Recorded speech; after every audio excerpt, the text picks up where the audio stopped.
आज एक किसी बालक ने प्रश्न पूछा है, आपने वैसे सीधा मुझसे ही पूछा है कि क्या आप ज्योतिष को मानते हैं, क्या आप वास्तुशास्त्र को मानते हैं, और आप क्या कहते हैं कि क्या हमको मानना चाहिए।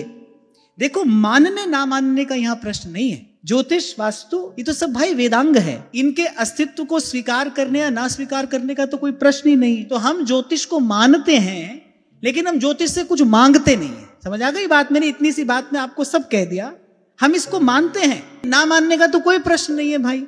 जिस वस्तु का अस्तित्व है उसको तो मानना ही पड़ेगा, और मुझे लगता है सादर मानना चाहिए। क्यों?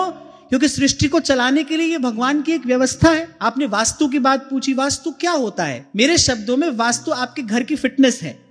जैसे आपकी फिजिकल फिटनेस है ना, फिजिकल फिटनेस में कुछ एस्थेटिक्स होते हैं, कुछ बैलेंस होता है। ऐसे ही वास्तु क्या है? वो आपके घर को एक सुंदर स्वस्थ आकार देता है। अब यहां पर मैं तो एक और बात कहता हूं, अब तुम ईंट पत्थर के घर को अपना घर समझते हो तो दरवाजा आगे पीछे करते रहो, पर वास्तविकता क्या है? जीवात्मा तो इस 9 द्वार के घर में रहता है ना। इसका द्वार सही जगह खुलना चाहिए। आंख खुले तो भगवान का दर्शन हो, मुख खुले तो भगवान के नाम का उच्चारण हो। यहीं से सब वास्तु दोष निवृत्त हो जाते हैं। जो पे कृष्ण चरण मन अर्पित करी है कहा नवग्रह रंग। जब मनसा वाचा कर्मणा, जब सब कुछ भगवान के चरणों में समर्पित कर दिया, फिर मेरे मालिक को रहती है मेरी हर बात की चिंता। पर मैं एक बात अवश्य कहूंगा, आप भगवान को भी नहीं माने और आप कहो कि भाई हम इन शास्त्रों को भी नहीं मानते, ऐसा नहीं चलेगा। क्योंकि महाप्रभु ने क्या कहा है कि जो पे कृष्ण चरण मन अर्पित, यदि प्रभु के चरणों में मन अर्पित है, यदि प्रभु पर विश्वास है, प्रभु का भरोसा है,